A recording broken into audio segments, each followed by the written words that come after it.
Bueno, amigas y amigos, estamos de regreso y vamos a entrar con nuestro tema de peso del día de hoy, que sin duda, como siempre, es un tema que genera mucho interés. Este pasado 31 de octubre, me parece, se conmemoró o se celebró el Día del Ahorro y nosotros no podemos pasar este tema por alto, así que vamos a dedicar nuestro programa a hablar de este tema, sobre todo porque viene una época en que la gente gasta mucho, señores. Yo creo que desde ahora, desde noviembre, ya la gente está comenzando a derrochar dinero.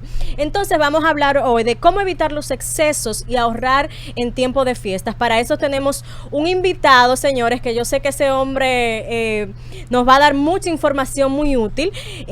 Tenemos con nosotras al consultor en finanzas personales, Juan Osiris Mota, quien es consultor de empresas y finanzas, conferencista, es especializado en el área de seguros generales, es un emprendedor también con más de 15 años de experiencia en el ámbito empresarial y fundador de Clos Consultores y Neurofinanzas. Es egresado de la carrera de publicidad con un posgrado en alta gestión empresarial y una maestría en gerencia y productividad de APEC. Actualmente es miembro activo de la Asociación Nacional de Jóvenes Empresarios. Así que tenemos con nosotras sin duda a un hombre de peso y aquí está con nosotras Juan Osiris Mota. Bienvenido a Mujeres de Peso. Muchas gracias, Lilian, muchas gracias, Patria, el honor que me merece esta invitación. De verdad tengo un compromiso bastante grande, hablar de finanzas personales, sobre todo en tiempos en fiestas de Pascuas, y de verdad respeto mucho esas credenciales profesionales que ustedes tienen, las convierten en mujeres de peso realmente. Entonces, gracias. Qué compromiso, muchísimas gracias. Muchas gracias a ti, realmente para nosotros es un gran honor tenerte y bueno, siempre en nuestro programa cuando tenemos un hombre de peso nos ponemos como así llena de energía. ¿Qué te digo? Como siempre tratamos temas de mujeres, darnos un baño de hombre es importante, así que bienvenida a nuestro programa. Muchísimas gracias. Mira, realmente para esta fecha, como decía Lilian, se empieza como un hervedero económico, independientemente de que la economía esté en crisis o no en crisis, la gente empieza como a olvidarse de cualquier cosa. Y empieza a querer poner la casa bonita, empieza a planificar con el doble sueldo, a gastarlo antes de que le llegue. Y lo que queremos ver aquí, más o menos contigo, es qué debería la gente tener en cuenta para esta época a nivel de la salud de sus finanzas personales. ¿Qué cosa debería la gente empezar a pensar antes de dejarse llevar por todo lo que ve? Por esa ola consumista. Exacto, por todo lo que ve. Interesante la pregunta. Comenzar así, yo digo que es un tema de prioridades más que todo. Cuando las prioridades no están definidas, entonces el dinero busca qué hacer, aunque tengamos compromisos. Entonces, eso es quizás un talón de Aquiles que tenemos, sobre todo los latinos. Somos poco previsores, somos poco planificadores, manejamos nuestras finanzas ni siquiera sin tener un presupuesto. Entonces no sé dónde estoy, no sé a dónde voy. Básicamente un tema de objetivos. O sea, que el dinero le pasa igual al dinero que a nuestras cabezas. Si no sabemos dónde estamos ni sabemos nuestras prioridades, hacemos cualquier cosa. Eso es correcto, tienes la razón. Entonces, cuando no hay una guía definida, cuando el dinero no tiene un apellido, si tú entiendes, porque pasa mucho que la gente entiende que le está sobrando dinero. Bueno, pues yo pagué todos mis gastos y me queda algo. Entonces, cuando no hay definido ese objetivo, entonces el dinero busca que hacer seguro. Claro. Entonces, ¿qué hacer ahora? Que, por ejemplo, por donde quiera que tú pases, o sea, tú no puedes ir al supermercado a comprar una botella de agua sin que te abrume esa cantidad de arbolitos y de cosas lindas que hay. Entonces, ¿cómo tú evitas? Si, por ejemplo, tú vas a una determinada tienda, a comprar X cosa, ¿cómo tú evitar dejarte llevar por todas esas cosas que hay ahí? Tú dices, bueno, pero cuando viene a mí me entra un dinerito, yo puedo comprar este muñequito que se ve bonito para ponerlo en la mesa. Bueno, Lilian, yo creo que tú conoces mucho esta frase de nosotros dominicanos: yo me lo merezco. He trabajado mucho, yo me lo merezco. Volvemos a lo mismo, es un tema de objetivos. Cuando tú sabes bien tus compromisos, cuando tú sabes bien, estás enfocada en qué quieres, comienzas a regular ese tema de emociones. Es el tema de compro mucho o no compro mucho, va ligado más que al conocimiento financiero, a un tema de emociones, lo que te mueve. Por lo general, las festividades navideñas nos llevan de nostalgia. Ese es el momento que tenemos como agendado para los regalos, para reunirnos con la familia. Entonces, esa carga de emociones lamentablemente nos llevan a hacer gastos, porque eso, lo racional que nosotros nos queremos vender es que eso vale la pena, porque el tema en familia vale la pena, pero el tiempo de calidad en familia no necesariamente tiene que ver con algo material, pero se va desde un factor emocional que nosotros le ponemos unos argumentos racionales. Juan Osiris, ¿a ti prefieres que te digan Juan Osiris o Osiris? Juan Osiris, soy el más joven, yo que ya estoy entrando en edad. Ay, hombre. Ay, no hable de edad aquí, por favor. Por favor. Tú tan jovencita. Sí, no, claro. Mira, Juan Osiris, yo te quería decir, ustedes hablan de neurofinanza. ¿Qué tiene que ver esto para entender quizás o para aprender un poco a disciplinarnos o a mejorar nuestra forma de gastar el dinero? ¿Qué tiene que ver la neurofinanza? ¿En qué trabaja exactamente? Mira, Patria, interesante pregunta. No quiero quizás adentrarme mucho al tema, porque mi contraparte, Riquelis Valerio, que es la persona que realmente maneja el tema neuro. Pero quiero explicar brevemente. La neurociencia es la ciencia que trata de estudiar el sistema nervioso para ver de la forma en que nosotros gestionamos nuestras emociones, conductas y patrones. Entonces, aunque nosotros siempre hemos pensado que nosotros somos seres racionales, eso es cierto, lo que pasa es que nosotros somos seres emocionales que razonamos. Cada decisión está basada en una emoción, porque no se trata del conocimiento financiero per se. Quizá toda la audiencia sabe que si gana 10,000 y gasta 11,000, está en déficit. Eso lo sabe. Ahora, ¿por qué yo, aparte de que tengo situaciones, tengo deuda, tengo problemas, sigo haciendo gasto? Es un tema de patrones de consumo y va quizá más allá y tiene un tema quizá psicológico. Por ejemplo, hay personas que ahora tienen quizá un estadio financiero mucho más solvente y compran muchos zapatos. Podría ser que hubo una necesidad en su niñez en que no tenía zapatos. Hasta en eso incide un tema de compra no controlada. Aparte de que las compras en muchas ocasiones genera dopamina. Te llena como de una felicidad. Alegría, sí, claro. Te da un bienestar como que no hay cosa que llene no hay cosa más. Escúchame que te interrumpa, no hay cosa más chula que tú sacar una ropita nueva y ponértela. Eso te llena y te da como una autoestima temporal. Sí. Cuando tú tienes dinero, cuando tú cobras un bono, cuando tú cobras ese doble, como dicen el dominicano, andamos con el pecho abierto. Pide que yo brindo. Eso nubla lo racional. Ahí no conoce el presupuesto, ni conoce compromisos que yo tenía. Simplemente le damos porque yo me lo merezco. No te preocupes, yo me fajo después. Porque eso no es nada, porque yo tengo ahora. Y yo tengo ahora, exacto. Yo tengo ahora, porque somos de poca previsión o previsión a corto plazo. ¿Y cómo evitamos dejarnos llevar por esas emociones? ¿Cómo nos controlamos? Yo creo que la primera parte, y siempre lo menciono, es primero, si tú no conoces cuál es el problema, no sabes cómo resolver el problema, ¿cierto? Entonces, lo primero es de la parte financiera, que es la parte que quizás tengo más expertise, es un presupuesto. Y un presupuesto que abarque también los compromisos, la deuda que tengo. Eso te puede dar una idea y como un shock emocional de decir, pues yo no estoy tan bien como yo creía. Si es necesario incluso buscar ayuda psicológica, porque las compras compulsivas se tratan. Y a veces no sabemos que somos compradores compulsivos. Claro. Entonces, la mejor manera es decir, yo tengo un problema, tengo que abarcar el problema. Si el primer paso quizás es ir a donde un consultor financiero, pues entonces dé ese primer paso, pero asuma con responsabilidad, porque el dinero es excelente esclavo, pero implacable amo. Oh, qué frase, mira, tú me pones casi a temblar.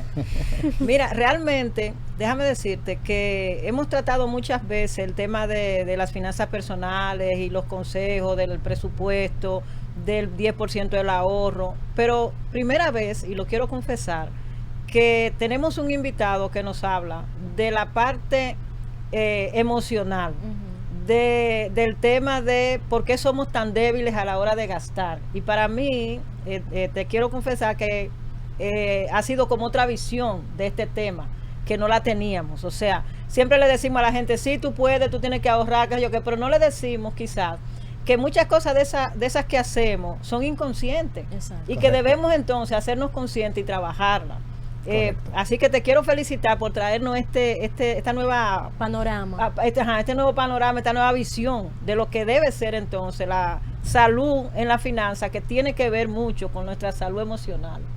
Gracias, y recibo con agrado ese cumplido y me llama a seguir tratando de compartir quizá conocimientos que tengan de verdad un aporte de valor para que la gente vea cosas diferentes, porque sé de mucha gente que va a muchos seminarios de finanzas personales, tiene consultoría de finanzas personales, me dice, pero yo no avanzo. Entonces quizá tu problema no es de conocimiento financiero, quizá tu problema es un problema psicológico. Por ejemplo, para nosotros que tenemos hijos, sabemos que ese es un talón de Aquiles. Para los padres, los niños es un talón de Aquiles. Entonces, ¿cómo comenzamos a aprender a decirles que no, pero también a enseñarles a ellos a decir que no, a cómo gestionar esos deseos? Claro, los niños un poquito más difícil, pero nosotros como padres, que se supone tenemos la razonabilidad más alta que ellos, tenemos que aprender nosotros. Claro, y tenemos que hacernos conscientes nosotros primero para poder crear el hábito en ellos. Claro, nos hemos, como tú dices, Patria, nos hemos metido más en este tema de las neurofinanzas porque sin duda es muy interesante. Entonces, a mí me gustaría saber qué es lo que neurofinanzas es un taller, tu parte es un taller, ¿en qué consiste esto? Por ejemplo, ¿qué tiempo toma una persona que esté interesada, digamos, en hacer el taller? ¿Cuáles son las cosas que se ven allí? Mira, básicamente Neurofinanzas es un proyecto que llevo a cabo con mi socio Riquelvis Valerio, que es la parte neuro, que busca ese cambio de comportamiento a través del manejo o de conocer cómo las emociones gestionan esos patrones que inciden en tus finanzas. Básicamente eso. Sí se da como taller, lo hacemos como taller. Básicamente lo hemos hecho a compañías que nos llevan. Ya de la parte particular, cuando alguien se acerca a mí para un tema de asesoría financiera personal, yo hago primero un análisis a rasgos generales, a ver quizás si es necesario la gestión de emociones, trabajar por esa parte, y no quizás una organización de estructura financiera como tal. Okay. ¿Y cómo les ha ido a ustedes en ese proyecto? O sea, ¿qué tipo de casos ustedes se han encontrado? ¿Qué tipo de situaciones tiene la gente regularmente? Y sobre todo en el tema de nosotras, ¿qué ven en las mujeres fundamentalmente? Mira, básicamente nosotros no somos quizá psicólogos, pero realmente no es... Al final es un tema que todos tenemos, es un talón de Aquiles de todos. Todos cojeamos de una u otra manera por algo que nos da debilidad.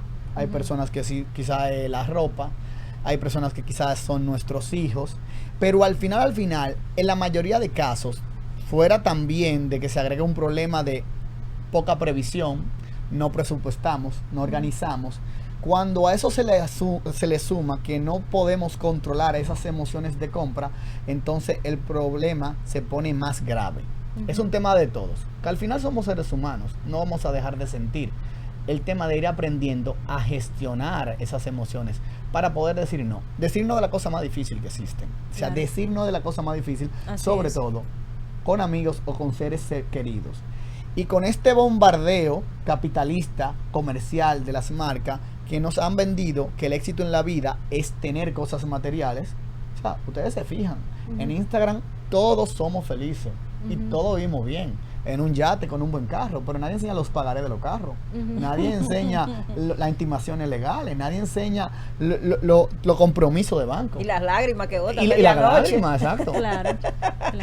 Bueno, señores, vamos a seguir profundizando en este tema y también abordando un poquito más el tema de cómo controlarnos un poco en los gastos en esta época, pero vamos a ir a nuestra primera pausa y retornamos en breve.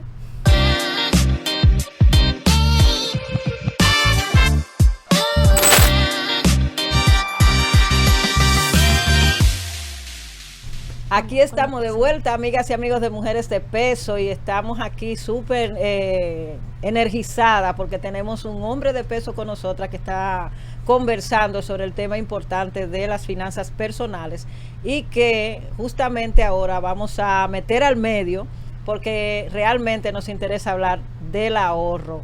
Juan Osiris, seguimos hablando de este tema súper interesante y visto desde esta nueva visión que tú has estado planteando. Pero hablemos del ahorro. ¿Qué pasa con la gente que no logra ahorrar, con la gente que dice siempre no me alcanza, con la gente que quiere genuinamente hacer un ahorro pero que no logra organizarse? ¿Cómo hacemos para lograr esto? Mira, quisiera quizá comenzar a explicar qué es el ahorro en sí, de dónde viene. Bueno. Desde la antigüedad aprovisionábamos, para no ponerle la palabra ahorro, y luego voy a explicar el porqué. Desde lo de chino, los egipcios provisionaban cultivos para cuando vinieran las sequías. Es una forma de ser previsorios ante la crisis. Eso es como el tema de la hormiga que guarda para el invierno. Correctamente.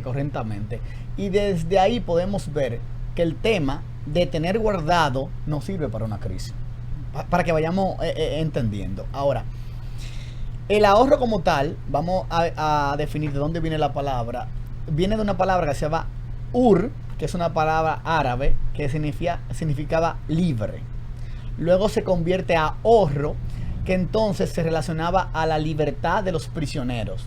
Luego se fue evolucionando esa la palabra y ya se linkeó, se enlazó al dinero y se podía definir como libertad del dinero para gastos futuros. Vamos viendo de dónde nace la palabra ahorro como tal. Entonces, ¿conocen lo que es Montepiedad? Sí, yo sé que eso es como una institución. Una caja de ahorro. Montepiedad nace en la Edad Media porque los monjes franciscanos, me parece, es una manera de preservar los bienes y de hacer frente a esas crisis. ¿Qué comenzaron a hacer? Entre todos sus monjes, ellos guardaban joyas, dinero para hacerle frente a esa crisis. Sin embargo, comenzó a resultar ineficiente ese ahorro, diremos así. Entonces comenzaron a cobrar como lo que conocemos hoy como interés. Entonces quizás ese es el inicio de las principales entidades bancarias. El ahorro como tal es pagarte a ti primero. Así lo defino yo. Cuando nosotros cobramos nuestros salarios, nuestros honorarios, lo primero que hacemos en sentido general es pagarle a todo el mundo, ¿cierto? Pague el pagaré, le pague a la señora que me limpia, paga la casa. Y yo le pregunto, ¿dónde está el pago a esa fuerza motora que es el que genera ese dinero? Si fuera un bebedor, te dijera, yo me pago con un pote romo que yo me bebo. Posiblemente. O si fuera alguien que le guste, por ejemplo, jugar, dice, bueno, juego. Ahí va mucho el tema del yo me lo merezco. Exacto. Sin embargo, contrario a lo que hemos venido haciendo como patrón aprendido, una conducta aprendida, se supone que uno debería, si las posibilidades te lo permiten, es primero saco la parte que yo destiné para mí, ese pagarme de primero, y luego todo lo demás. Lamentando el caso, no se puede porque desde nuestro primer salario posiblemente no hicimos un presupuesto. Y luego nos dimos cuenta que tenemos tantos compromisos que no nos da para ahorrar. Y en épocas como esta, que como decíamos al principio, tenemos, o sea, tú entras a cualquier tienda a comprar cualquier cosa y tú ves un montón de cosas bonitas que quisieras comprar, pero a esto se suma también la cantidad de invitaciones, que si vamos a hacer una cena navideña con los amigos, que si con los primos, que si con no sé qué, o sea, un montón de cosas. ¿Cómo logramos, o sea, es posible lograr apartar ese dinero para el ahorro en situaciones como esta? ¿Y cómo lo logramos? ¿Cómo evitamos caer en esas tentaciones? Lila, mira, volvemos a lo mismo, un tema de prioridades. Yo estoy seguro que para el que es padre, si tuviera un hijo enfermo, le dijera que no a todas esas invitaciones o a todas esas compras.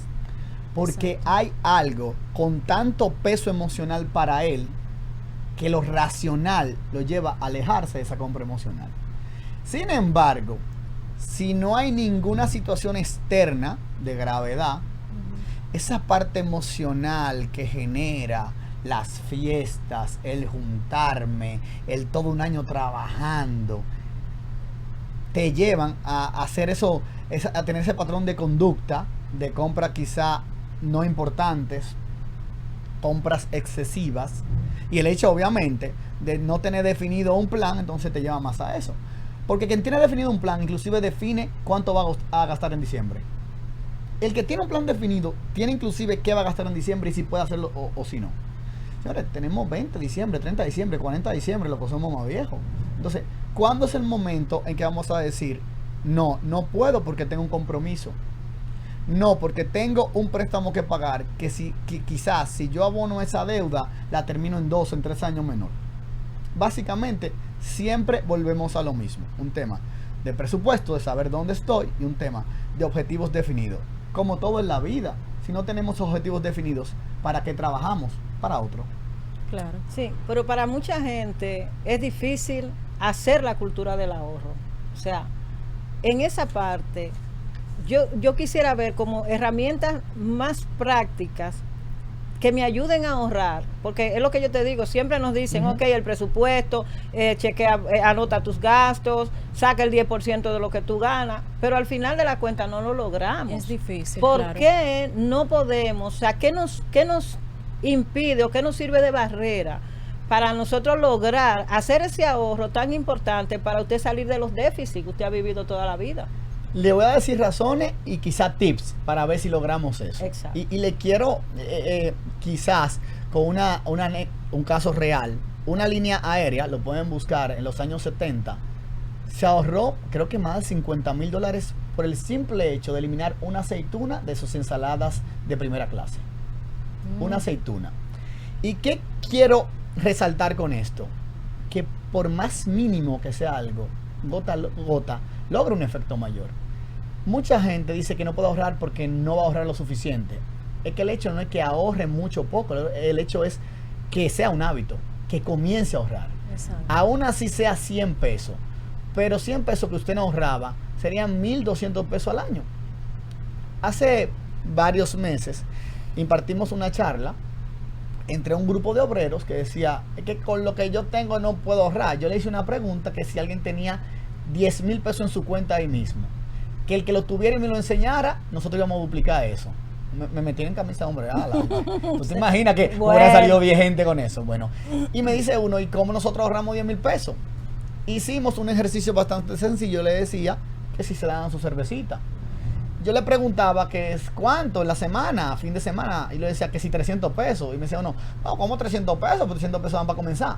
Lo pusimos en 500 pesos, para poner algo promedio. 500 pesos semanales serían 2,000 pesos mensuales. Yo le dije, si bajamos esos 500 a 250, porque va a ser un esfuerzo, en vez de 2,000 serían 1,000, y yo lo destino a ahorrar, ¿cuántos serían a fin de año?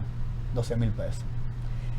Es un tema de usted. Comience en usted. Usted que dice no puede. Sí. Si usted se sienta, hace un presupuesto y estima dónde están esos gastos hormigas o estos gastos innecesarios y le pone un apellido, seguro que va a ahorrar. Claro. Y tú decías antes de iniciar el programa que tú habías vivido una experiencia personal que te había enseñado y te había hecho quizás ser lo que tú haces hoy. ¿Tú nos podrías contar un poquito de eso? Sí, interesante. Yo te metí al medio. Sí, hiciste la tarea. Bueno, Patria, mira, sí. ¿Por qué me comenzó a motivar este tema de finanzas y finanzas personales? Porque vengo de una quiebra. Quizá la gente te ve hoy y te dice cosas como tú has tenido suerte. Eso yo digo mucho, el tema como la foto del iceberg, que la gente ve el pico hacia arriba, pero no ve todo lo que pasa abajo. Y tuve una quiebra financiera básicamente por mis malos patrones de consumo. Me vi ganando quizás buen dinero para mi nivel de gasto, porque eso es subjetivo, ganar bien o ganar mal va a depender de tu estilo de vida. Claro. Y bueno, me compré jipeta, todos los fines de semana salía, pagaba tarjetas sin saber usarla, o sea, usaba tarjetas sin saber usarla apropiadamente, y me vi con una deuda que caí en legal. Entonces eso me llevó a tomar una gran decisión. Como yo quería seguir haciendo lo que estaba haciendo, porque eso era bueno, o sea, la rumba y tener cosas que nadie me diga que no, bueno, si te gusta, te gusta. Claro. Entonces, ¿qué yo decidí? Lo que me trajo a esto, yo tengo que sacarlo de mi vida. Y tuve que vender desde el vehículo, hacer venta de garaje con mi ropa, mi reloj. Pero tenía otra versión. Yo recibí una terapia de shock. Gracias a que no tenía compromisos mayores, no tenía hijos, no estaba casado, pude salir. Pero hay gente que ya los compromisos son más grandes y quizá el sacrificio que tienen que realizar es mayor. Entonces, fruto de esa de esa experiencia, ya lo aprendí en el campo. Entonces comencé a estudiar sobre el tema, a capacitarme sobre el tema y entonces a decir, si yo quiero eso que tenía pero sin compromiso, ¿qué tengo que hacer? Generar más fuente de ingreso. Entonces es como que todo va linkeado. Cómo yo controlo mis gastos, mis deseos, cómo yo me capacito para tener más ingresos, cómo yo hago una previsión, cómo yo hago un plan, porque yo no quiero que me pase esto de nuevo. Interesante experiencia. Sí, y es posible, o sea, cuando tú hablas así, yo pienso, me llegan a la cabeza algunas personas y me pregunto, o sea, ¿será posible que realmente alguien pueda lograr eso? O sea, ¿tú crees que se puede lograr por sí solo o que realmente se necesita a veces la ayuda de alguien, de algún experto? Porque hay gente que tienen problemas serios con el tema de las deudas, que pueden estar ganando más o menos un buen dinero, como se dice, pero se están ahogando. Y tú dices, sí, pero ¿cómo es que si yo lo agarro, yo le digo, yo lo siento, y le digo, mira, tú haces esto y esto, pero al final como que no logran hacerlo? Te vas a responder con lo siguiente, Lilian. Posiblemente un dolor de cabeza yo lo resuelva con una acetaminofén, ¿cierto? Me resuelva. Ahora, cuando no lo puedo resolver con eso, posiblemente el tema es de un neurocirujano. Entonces tengo que ir a un especialista. Entonces, pero lo primero es reconocer que tengo el problema. Sobre todo con los temas financieros es muy delicado porque la gente es muy cerrada. Y sobre todo esas personas que ganan más dinero entienden por un tema inclusive de sociedad, hasta de aparentar, que no pueden verse como que fallaron, ni para las personas que son las personas que trabajan para ellos, ni para la misma sociedad, a veces ni para el mismo círculo de amigos, que quizás no son amigos sinceros, son compañeros productos de ese estilo de vida que comencé a asumir. Entonces, sí, lo primero es decir, tengo un problema y si no salgo de este problema puedo caer inclusive en depresión, inclusive en suicidarme. En suicidio, claro, hemos visto muchos suicidios económicos. Sí, hay gente que a uno le preocupa. Juan Osiris, yo tengo aquí que tú te dedicas al área de seguro y la empresa donde están ustedes, Close Consultores, me gustaría conocer un poco más de esto y conocer un poco más de algo que también tú decías antes de iniciar esta entrevista, que tú decías que también tener un seguro no es un gasto, sino un ahorro también. Correcto. O sea, explícanos todo eso junto, por favor. Padre, a mí me gusta siempre decir que yo a lo que más me dedico es a ser papá. Es el proyecto de vida para mí más muy grande. Bien, y eso cambió la perspectiva de ver las otras cosas. Sí. Y mira, aunque mi core principal de negocio está basado en seguros y no en finanzas personales, eso lo hago, sí también lo hago paralelamente, pero seguro a lo que le dedico más tiempo. Entonces por pasión, finanzas personales. Exacto, correctamente. Y por decisión y oficio, seguro. Pero sí me di cuenta, y algo que quizá adolecen consultores, de que no tocan el tema seguro. El seguro tiene que ser parte de tu portafolio financiero. ¿Y por qué yo digo esto? Voy a comenzar con una frase para explicar. Yo he visto o no he visto ni una persona quebrar financieramente por pagar su seguro. Ahora sí, yo he visto mucha gente quebrar por no tenerlo en el momento que lo necesita. ¿Pero de qué tipo de seguro estamos hablando? Porque hay un montón. Nosotros como firma, Close Consultores es una firma de 11 años en el mercado. Mi experiencia es de 20 años en el seguro, pero Close tiene 12 en el mercado. Abarcamos todos los ramos de seguro, de seguro patrimoniales, que es negocio y propiedades, seguro que impactan a la persona, vida, salud, seguro de viaje. Entonces, por la poca previsión que tenemos quizás los latinos y específicamente los dominicanos, siempre vamos a ver el seguro con un tema de un gasto, porque el seguro es una promesa de lo que no ha sucedido y que yo no sé si va a suceder. Ahora las cosas pasan. Yo pudiera pasarme pagando 3 años de seguro, 3 años de seguro, sin tener una eventualidad, y solamente con un internamiento y una operación, posiblemente lo que va a pagar el seguro, lo que va a indemnizar, podría ser hasta 6 años de ese pago.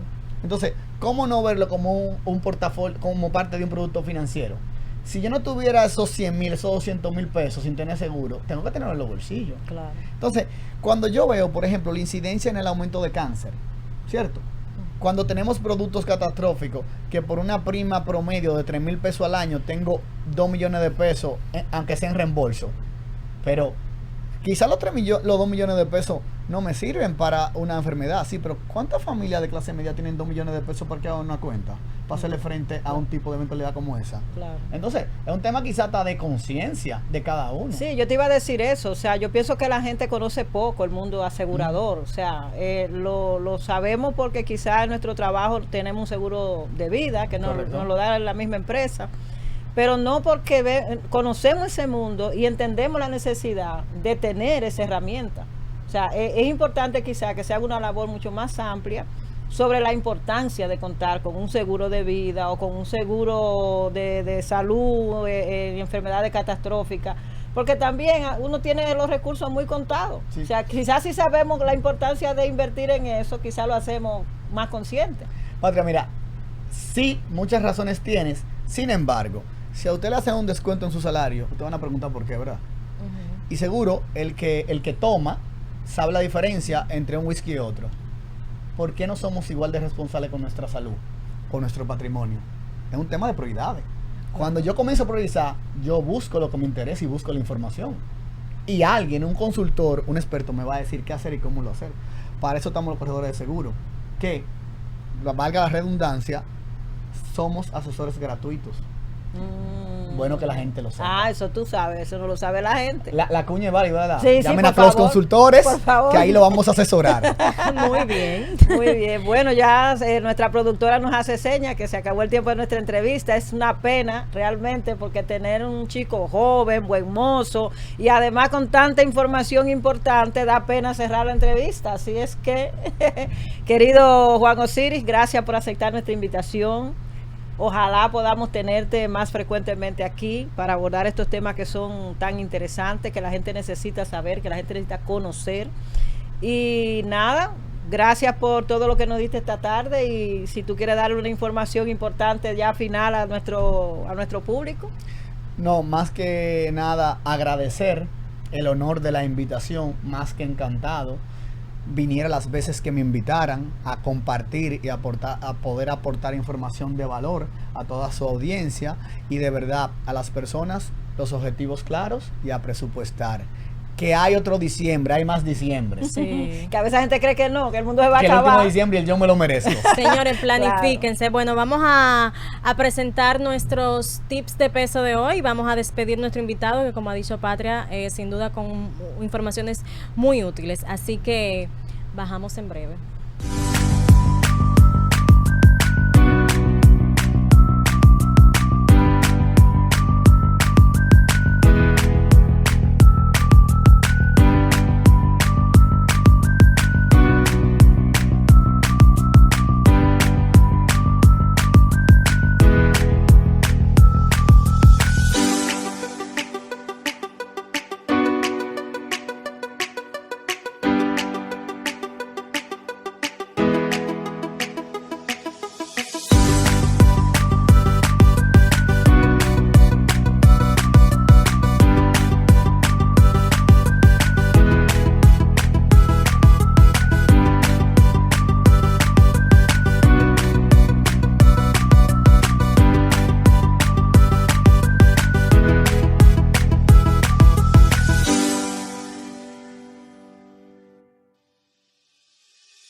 Aquí estamos de vuelta, amigas y amigos de Mujeres de Peso. Realmente un poco triste porque ya nos toca despedir el programa, pero no quiero dejar de reconocer que hoy hemos tenido un invitado de mucho peso con el que hemos conversado de cosas importantes y que esperamos que ustedes que están ahí frente a su televisor haya tomado nota, que estos consejos que nos llevan a mejorar nuestra salud financiera o a cambiar nuestro panorama financiero, ustedes puedan aprovecharlo, que lo hayan anotado y que podamos realmente hacer este ahorro, trabajar para el ahorro y tener una mejor posición en futuro. Así es que nada, Lilia, nos queda despedirnos invitar a nuestra audiencia que se conecte el próximo sábado. Claro, aunque todavía falta un poquito para diciembre, señores, pero ya la gente está gastando mucho. Como dijo Juan Osiris, vienen más diciembre. Vamos a planificar nuestros gastos, a organizarnos para ver si en diciembre no estamos todo el mundo otra vez